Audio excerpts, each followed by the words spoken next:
El libro de Lamentaciones. Es un libro único en el Antiguo Testamento que contiene 5 poemas de un autor anónimo que sobrevivió y ahora está reflexionando sobre el asedio babilonio de Jerusalén y la destrucción y el exilio que le siguió. Recuerda la historia completa en el libro de Segunda de Reyes. La caída de Jerusalén y el exilio era la catástrofe más horrenda en la historia de Israel hasta este punto. Recuerda, Dios le había prometido la tierra a Abraham. Le había dado a David victoria para hacer a Jerusalén la capital de Israel, y de David provino el linaje real de los reyes. Tenías la presencia de Dios ahí en el templo, donde los sacerdotes mantenían los rituales de adoración de Israel. Después de 500 años de toda esta historia, en el verano del 587 a.C., la ciudad cayó en las manos de Babilonia.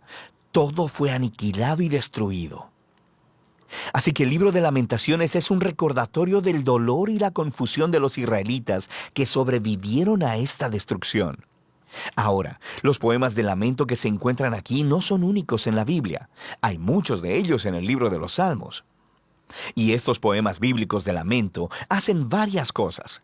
Son una forma de protesta. Son una manera de llamar la atención de todos, incluyendo la atención de Dios, a las cosas horribles que suceden en este mundo y que no deben ser toleradas.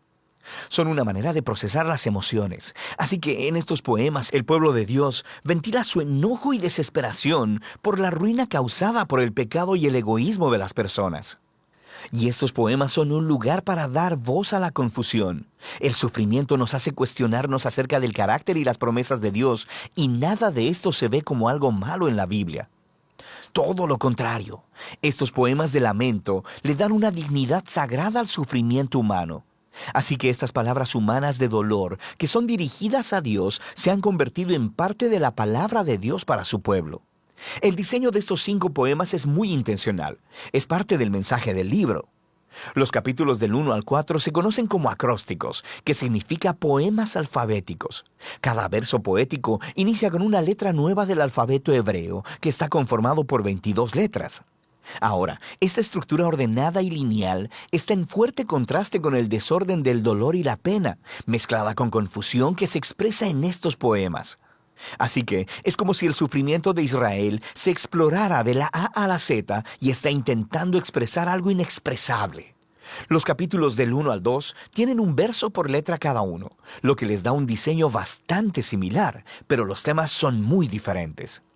Así que el capítulo 1 se enfoca en el dolor y la vergüenza de una figura llamada Señora Sión. El poeta personifica a la ciudad de Jerusalén como una viuda, también llamada hija de Sión. Y ella se sienta sola. Está angustiada por sus seres queridos, devastada.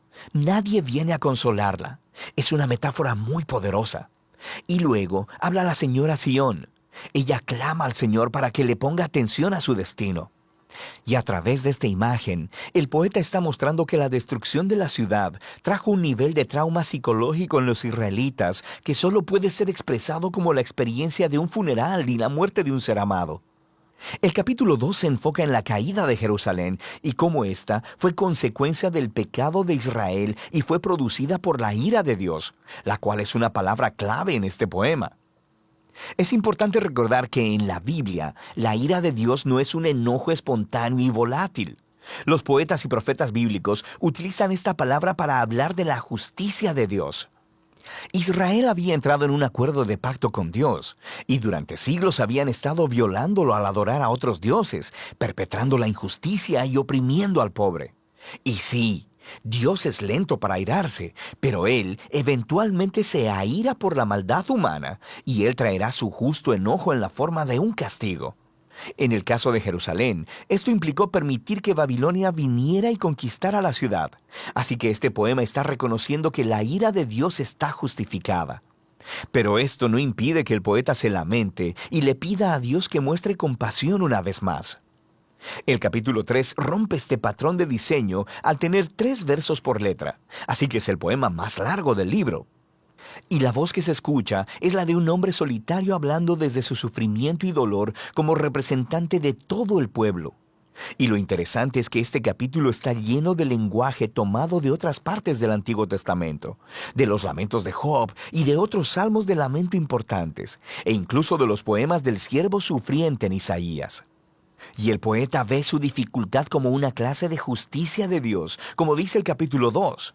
Pero, paradójicamente, esto le da esperanza al poeta y lo lleva a ofrecer las únicas palabras de esperanza en todo el libro.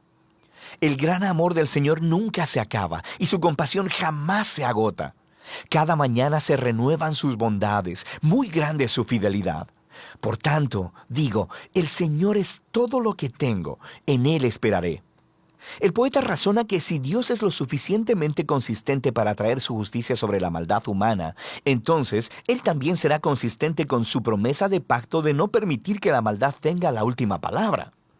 Así que para este poeta, el juicio de Dios es el semillero de esperanza para el futuro. El capítulo 4 regresa a la misma estructura alfabética de los capítulos 1 y 2, y es una vívida y perturbadora descripción del asedio por 2 años en Jerusalén. Y contrasta cómo las cosas solían ser en Jerusalén del pasado y lo terribles que se han convertido durante el asedio.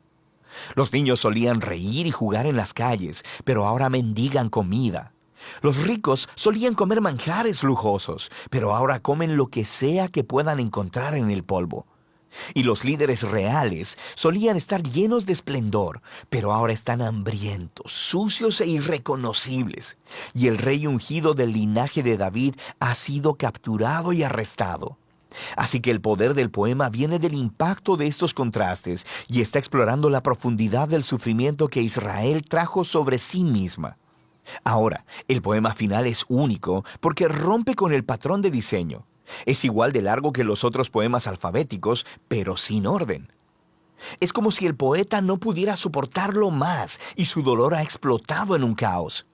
El poema es una oración comunitaria por la misericordia de Dios. Israel le ruega a Dios que no ignore su sufrimiento ni los abandone. Y el poema ofrece una larga lista de las diferentes clases de personas que fueron devastadas por la caída de la ciudad. Ellos le piden a Dios que no se olvide de estas personas y se lamentan en nombre de otros, dándole voz a su dolor. Sufrir en silencio simplemente no es una virtud en este libro. No se le pide al pueblo de Dios que niegue sus emociones, sino que alcen la voz de protesta para expresar sus sentimientos y derramarlos delante de Dios. El libro termina con algo parecido a una paradoja. El poeta reconoce que Dios es el Rey eterno del mundo, pero también que las circunstancias los hacen sentir como si Dios no estuviera por ningún lado. Así que las palabras finales del libro dejan esta tensión completamente sin resolver y pregunta, ¿a no ser que nos hayas desechado totalmente? Y el libro termina. El poeta no ofrece una conclusión linda y limpia, muy similar a nuestras propias experiencias de dolor y sufrimiento.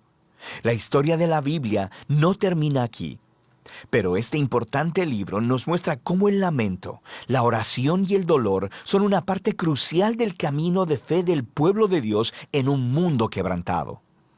Y de eso trata el libro de Lamentaciones.